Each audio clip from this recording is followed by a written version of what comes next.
Let's imagine for a moment we had the option to redesign human civilization from the ground up. What if, hypothetically speaking, we discovered an exact replica of the planet Earth, and the only difference between this new planet and our current one is that human evolution had not occurred. It was an open palette. No countries, no cities, no pollution, no Republicans, just a pristine, open environment. So, what would we do? Well, first we need a goal, right?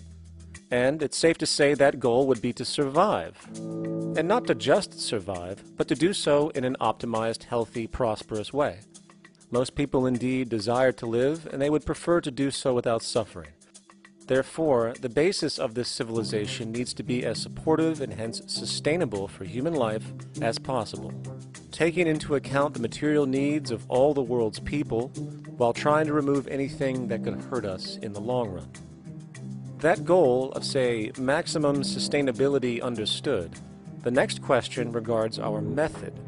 What kind of approach do we take? Well, let's see.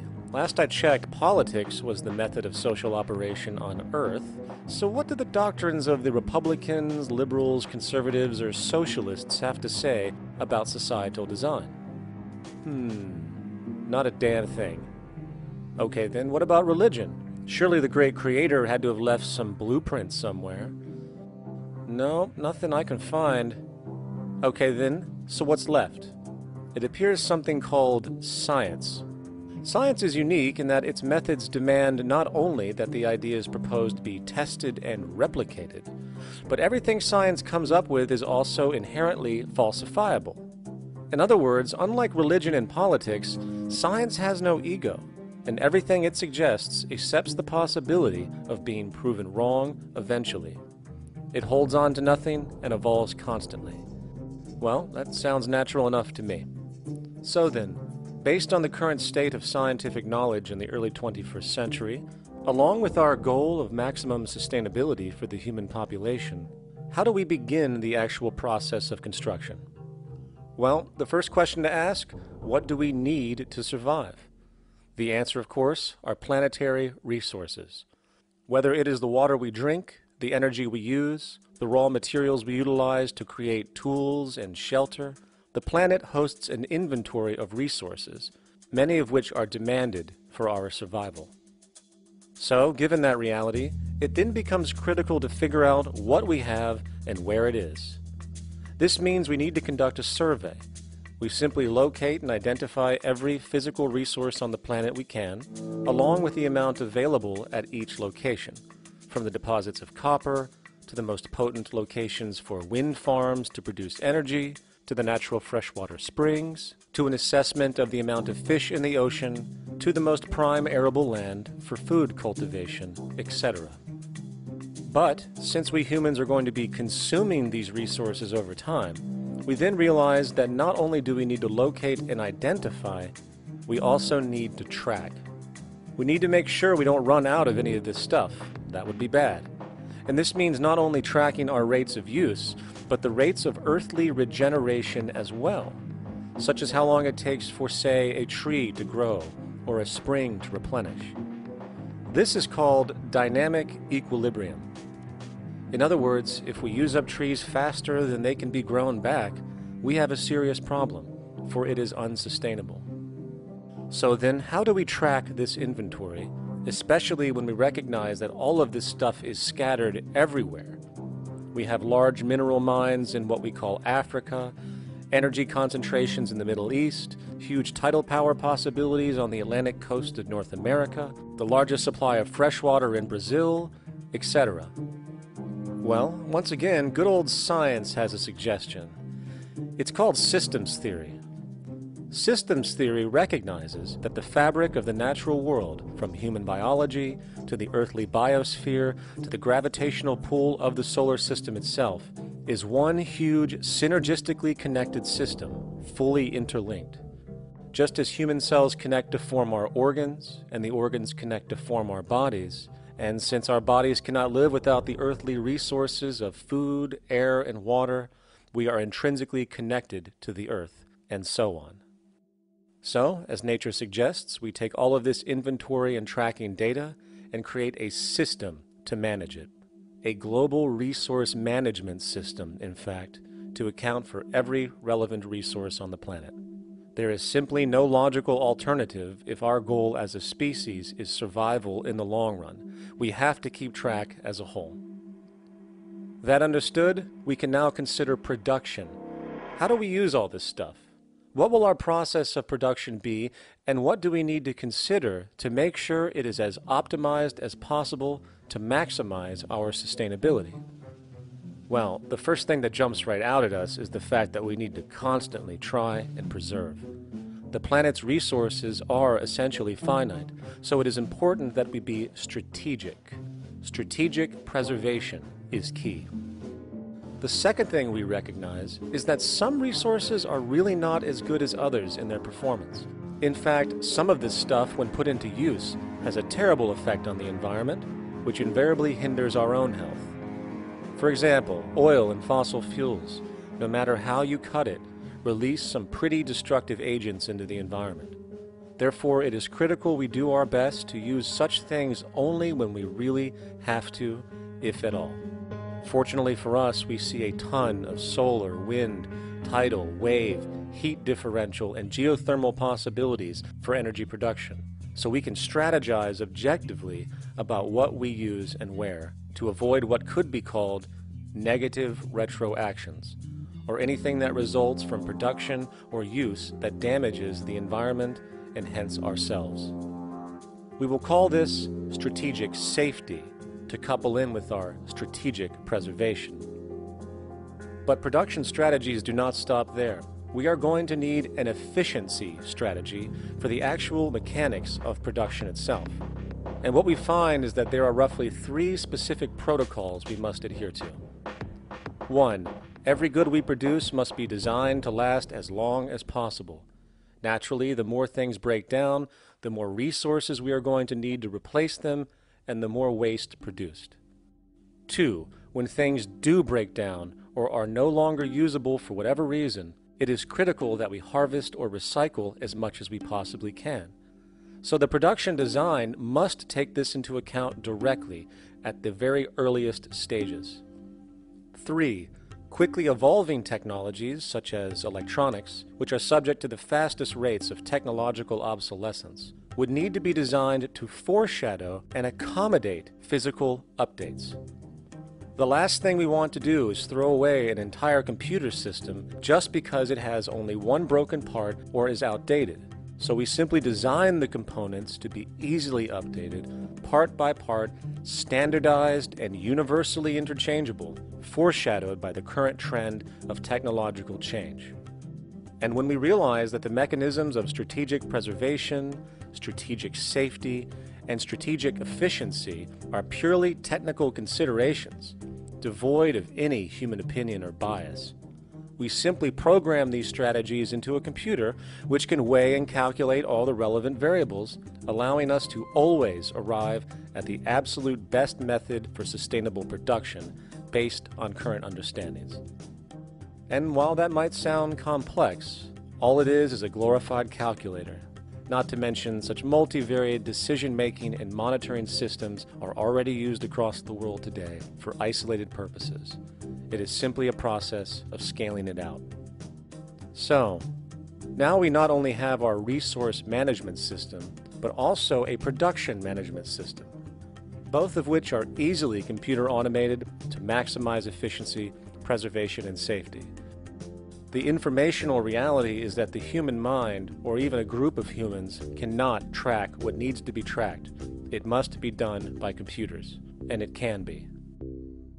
And this brings us to the next level, distribution. What sustainability strategies make sense here? Well, since we know that the shortest distance between 2 points is a straight line, and since energy is required to power transport machines, the less transport distance, the more efficient.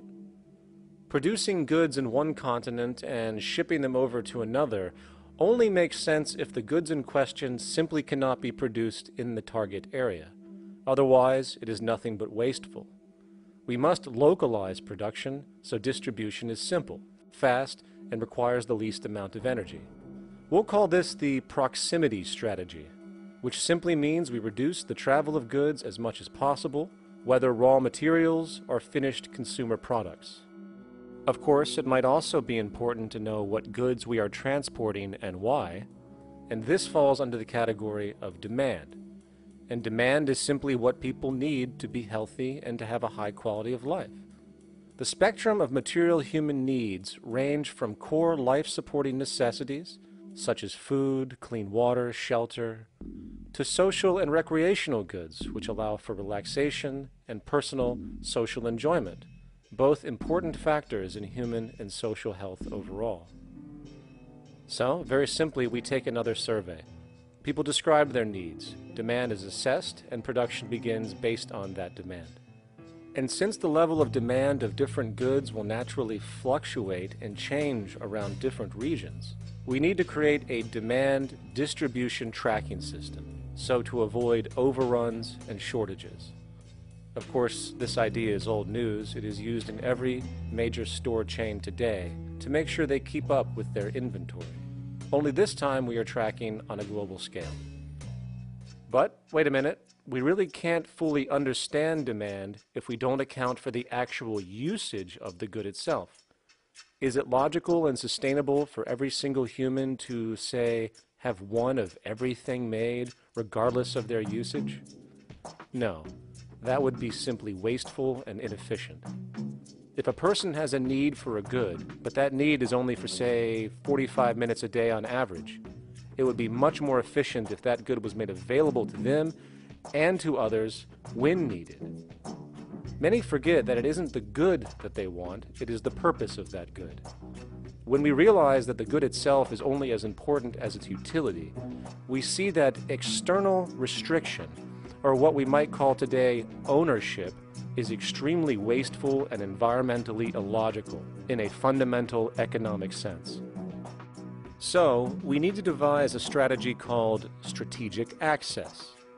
This would be the foundation of our demand distribution tracking system, which makes sure we can meet the demand of the population's needs for access of whatever they need when they need it. And as far as physically obtaining the goods, centralized and regional access centers all make sense for the most part, placed in close proximity to the population, and a person would simply come in, take the item, use it, and when finished, return it when it is no longer needed. Sort of how a library works today. In fact, these centers could not only exist in the community in the way we see local stores today, but specialized access centers would exist in specific areas where often certain goods are utilized, saving more energy with less repeat transport. And once this demand tracking system is in order, it is tied into our production management system, and of course into our resource management system, hence creating a unified, dynamically updating, global economic management machine that simply makes sure we remain sustainable, starting with securing the integrity of our finite resources, moving to make sure we only create the best, most strategic goods possible, while distributing everything in the most intelligent and efficient way. And the unique result of this preservation-based approach, which is intuitively counter to many, is that this logical, ground-up, empirical process of preservation and efficiency, which can only define true human sustainability on this planet, would likely enable something never before seen in human history. Access abundance, not just for a percentage of the global population, but the entire civilization. This economic model, as was just generalized, this responsible systems approach to total Earth resource management and processes, designed again to do nothing less than take care of humanity as a whole in the most efficient and sustainable way, could be termed a resource-based economy. The idea was defined in the 1970s by structural engineer Jacques Fresco. He understood back then that society was on a collision course with nature and itself, unsustainable on every level. And if things didn't change, we would destroy ourselves one way or another. All these things you're saying, Jacques, could they be built with what we know today, or are some of these things, are you guessing based on what we know today? No.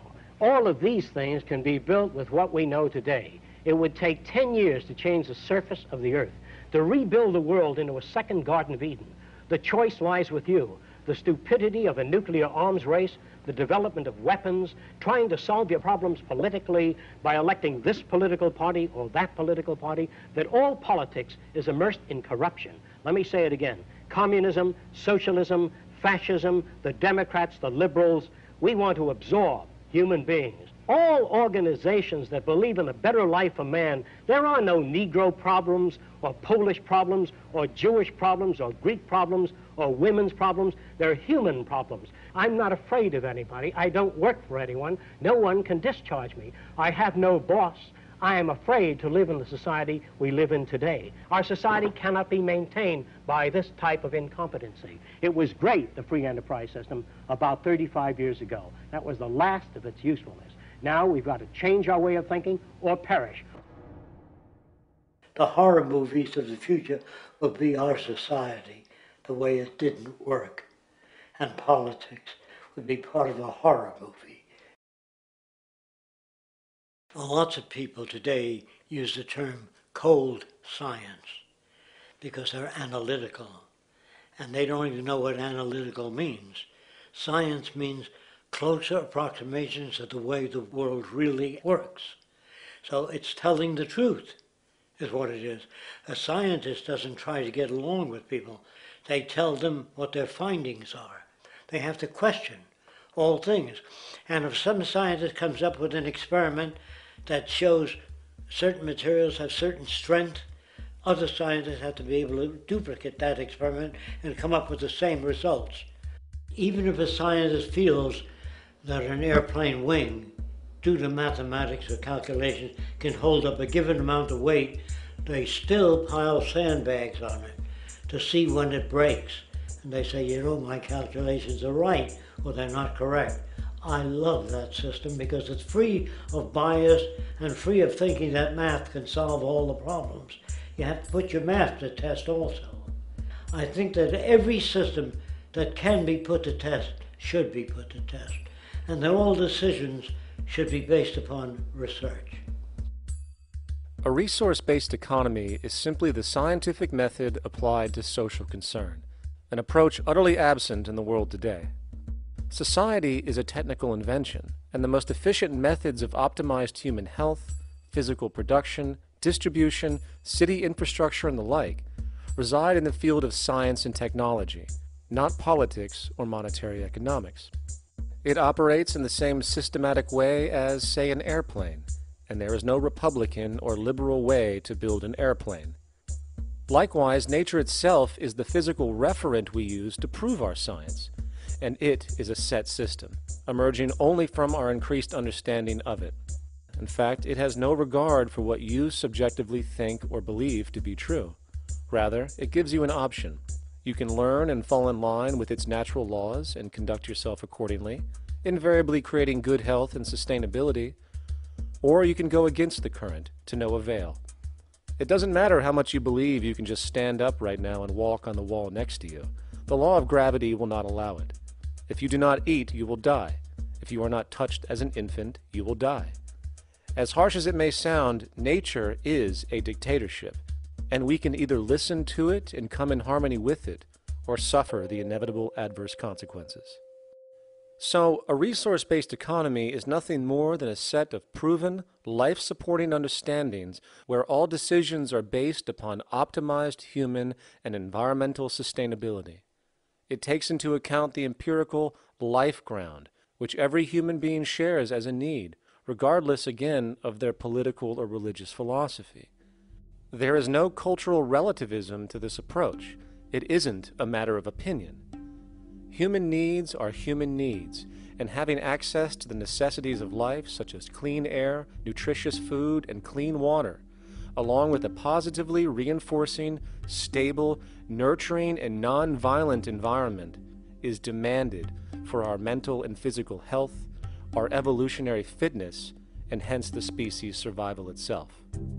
A resource-based economy would be based upon available resources. You can't just bring a lot of people to an island or build a city of 50,000 people without having access to the necessities of life.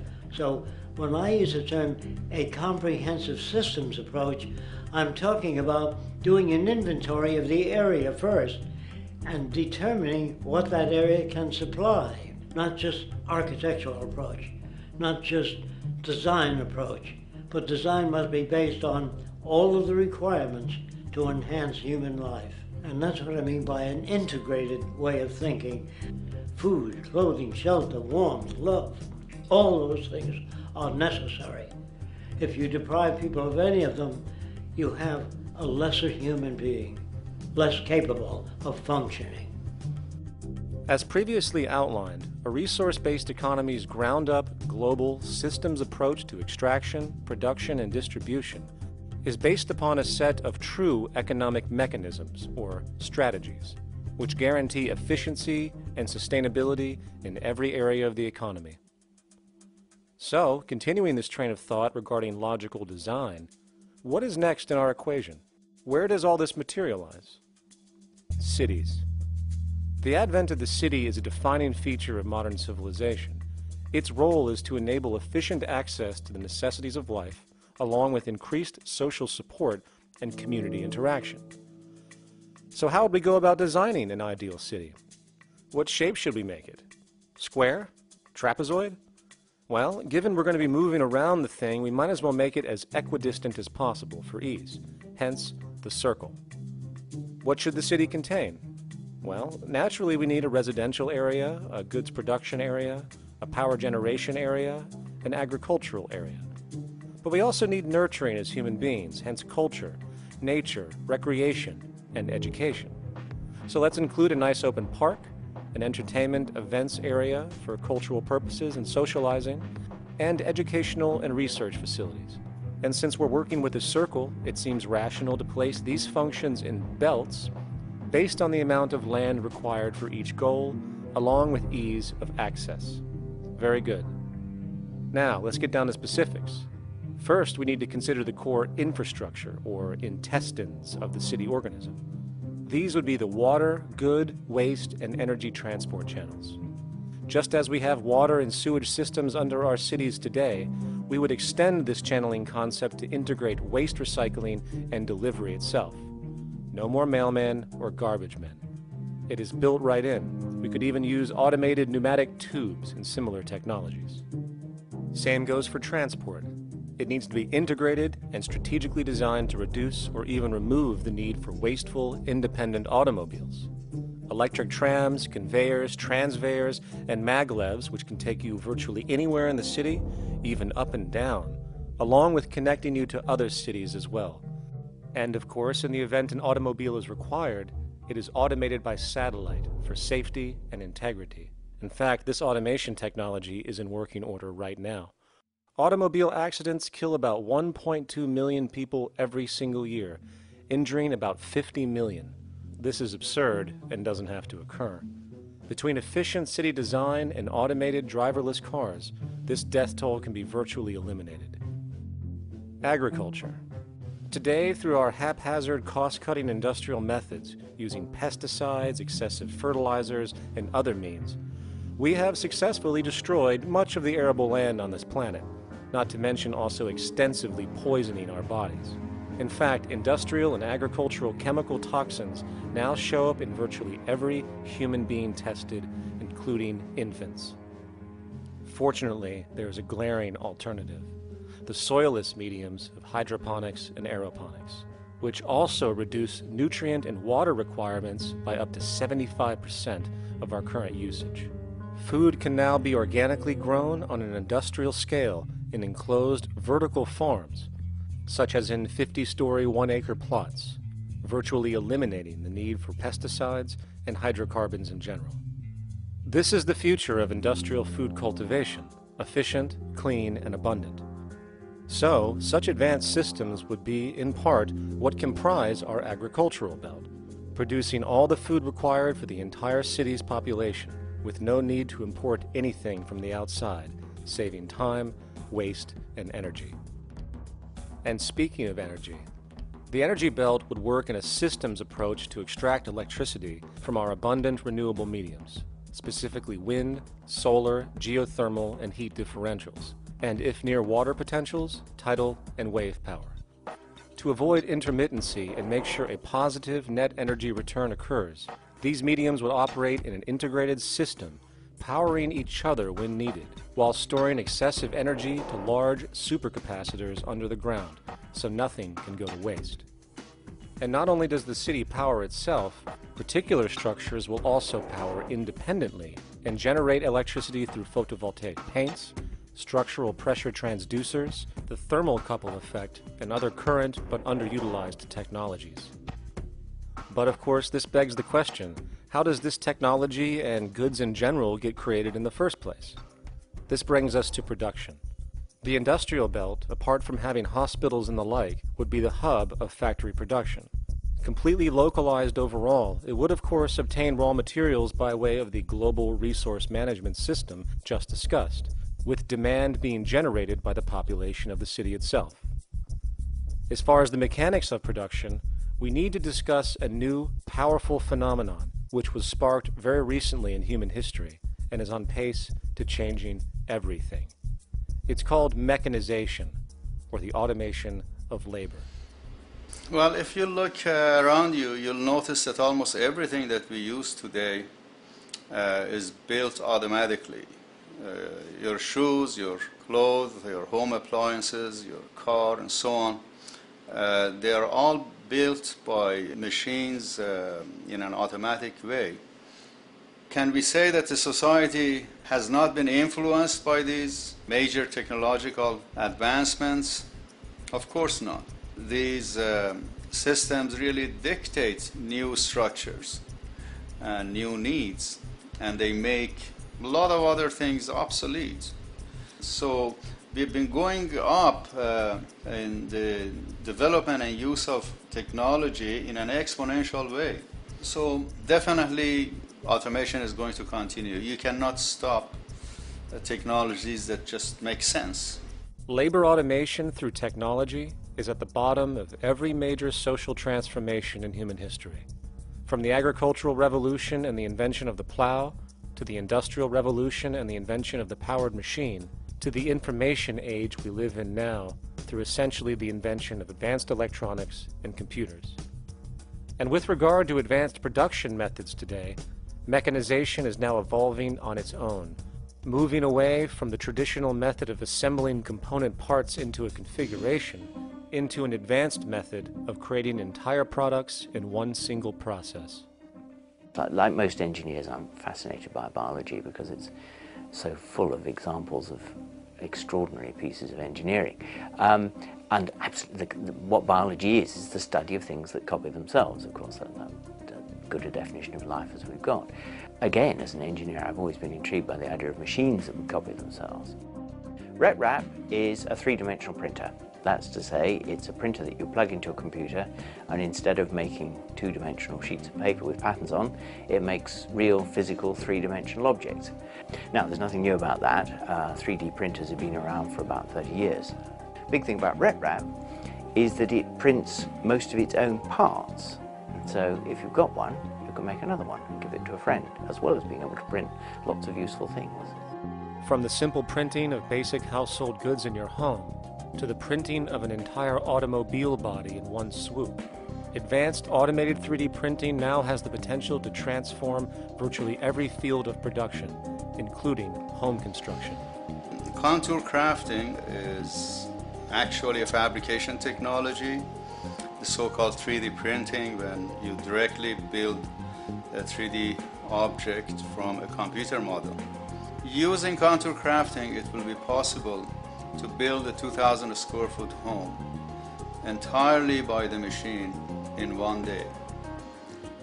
The reason that people are interested in automating construction is that it really brings a lot of benefits.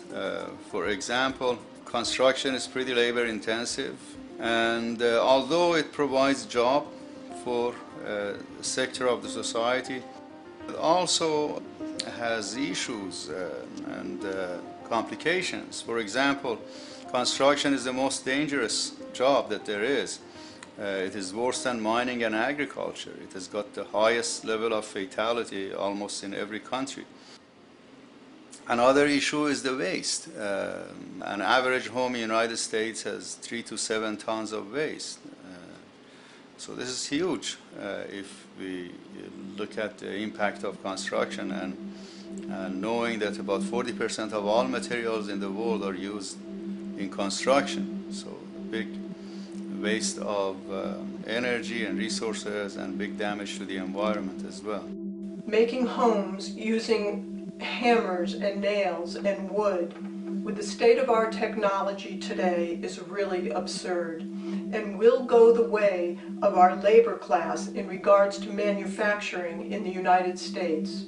Recently, there was a study by economist David Autor of MIT that states that our middle class is obsolete and being replaced by automation. Quite simply, mechanization is more productive, efficient, and sustainable than human labor in virtually every sector of the economy today. Machines do not need vacations, breaks, insurance, pensions, and they can work 24 hours a day every day. The output potential and accuracy compared to human labor is unmatched. The bottom line, repetitive human labor is becoming obsolete and impractical across the world, and the unemployment you see around you today is fundamentally the result of this evolution of efficiency in technology. For years, market economists have dismissed this growing pattern, which could be called technological unemployment, because of the fact that new sectors always seem to emerge to reabsorb the displaced workers. Today, the service sector is the only real hub left and currently employs over 80% of the American workforce, with most industrialized countries maintaining a similar proportion. However, this sector is now being challenged increasingly by automated kiosks, automated restaurants, and even automated stores. Economists today are finally acknowledging what they have been denying for years. Not only is technological unemployment exasperating the current labor crisis we see across the world due to the global economic downturn, but the more the recession deepens, the faster the industries are mechanizing. The catch, which is not realized, is that the faster they mechanize to save money, the more they displace people, the more they reduce public purchasing power. This means that while the corporation can produce everything more cheaply, fewer and fewer people will actually have money to buy anything, regardless of how cheap they become. The bottom line is that the labor for income game is slowly coming to an end. In fact, if you take a moment to reflect on the jobs which are in existence today, which automation could take over right now if applied, 75% of the global workforce could be replaced by mechanization tomorrow. And this is why, in a resource-based economy, there is no monetary market system, no money at all, for there is no need. A resource-based economy recognizes the efficiency of mechanization and accepts it for what it offers. It doesn't fight it like we do today. Why? Because it is irresponsible not to, given any interest in efficiency and sustainability. And this brings us back to our city system. In the center is the central dome, which not only houses the educational facilities and transportation hub, it also hosts the mainframe that runs the city's technical operations. The city is, in fact, one big automated machine. It has sensors in all technical belts to track the progress of agriculture, energy gathering, production, distribution, and the like. Now, would people be needed to oversee these operations in the event of a malfunction or the like?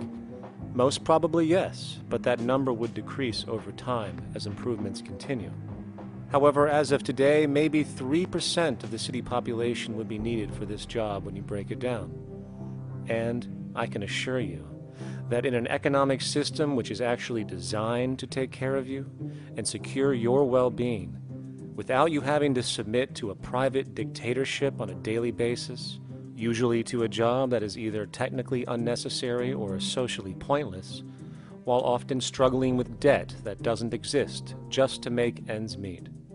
I guarantee you people will volunteer their time left and right to maintain and improve a system that actually takes care of them.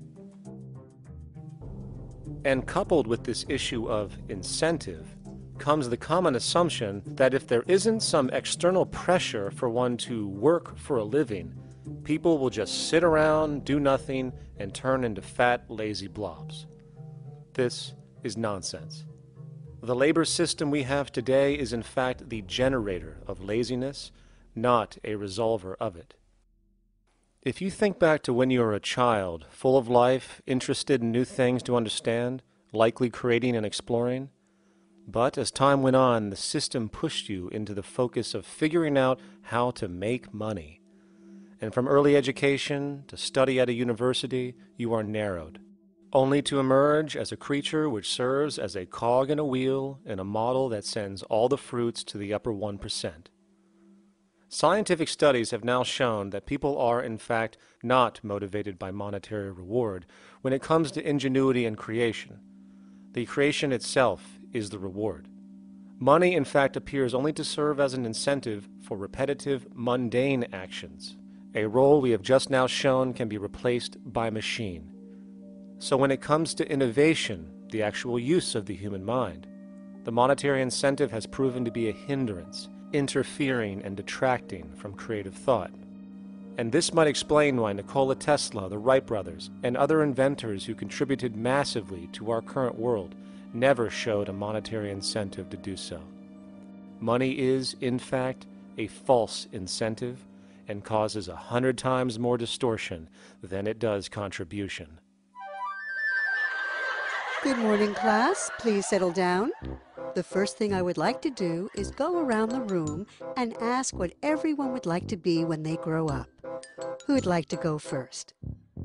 Okay, how about you, Sarah?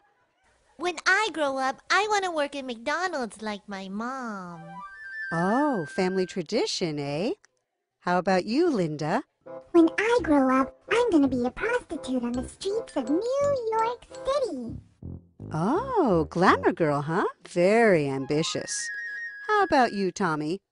When I grow up, I'm going to be a rich, elitist businessman who works on Wall Street and profits off of the collapse of foreign economies. Enterprising, and great to see some multicultural interest. As stated before, a resource-based economy applies the scientific method to social concern, and this isn't limited to simply technical efficiency. It also has the consideration of human and social well-being directly and what comprises it. What good is a social system if, in the end, it doesn't produce happiness and peaceful coexistence? So it is important to point out that with the removal of the money system and the necessities of life provided, we would see a global reduction in crime by about 95% almost immediately, for there is nothing to steal, embezzle, scam, or the like. 95% of all people in prisons today are there due to some monetary-related crime or drug abuse, and drug abuse is a disorder, not a crime. So what about the other 5%, the truly violent, often seeming to some as being violent for the sake of being violent? Are they just evil people?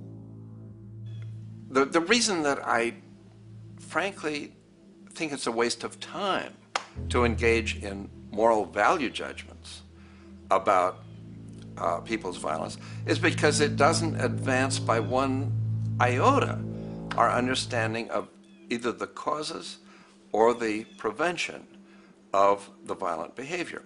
People sometimes ask if I believe in forgiving criminals. My answer to that is, no, I don't believe in forgiveness any more than I believe in condemnation. It's only if we as a society can take the same attitude of treating violence as a problem in public health and preventive medicine rather than as a moral evil. It's only when we make that change in our own attitudes and assumptions and values that we will actually succeed in reducing the level of violence rather than stimulating it, which is what we do now. The more justice you seek, the more hurt you become, because there's no such thing as justice. There is whatever there is out there. That's it. In other words, if people are conditioned to be racist bigots, if they're brought up in an environment that advocates that, why do you blame the person for it? They're a victim of a subculture. Therefore, they have to be helped. The point is, we have to redesign the environment that produces aberrant behavior. That's the problem, not putting a person in jail. That's why judges, lawyers, freedom of choice, such concepts are dangerous, because it gives you misinformation that the person is bad or that person is a serial killer. Serial killers are made, just like soldiers become serial killers with a machine gun. They become killing machines, but nobody looks at them as murderers or assassins, because that's natural. So we blame people. We say, well, this guy was a Nazi, he tortured Jews. No, he was brought up to torture Jews. Once you accept the fact that people have individual choices and they're free to make those choices, free to make choices means without being influenced. And I can't understand that at all. All of us are influenced in all our choices by the culture we live in, by our parents, and by the values that dominate. So we're influenced. So there can't be free choices. What's the greatest country in the world? The true answer, I haven't been all over the world, and I don't know enough about different cultures to answer that question. I don't know anybody that speaks that way. They say, it's good old USA, the greatest country in the world. There's no survey. Have you been to India? No. Have you been to England? No. Have you been to France? No. What do you make your assumptions on? They can't answer. They get mad at you. They say, well, goddamn it, who the hell are you to tell me what to think? You know, don't forget, you're dealing with aberrated people. They're not responsible for their answers. They're victims of culture. That means they've been influenced by their culture.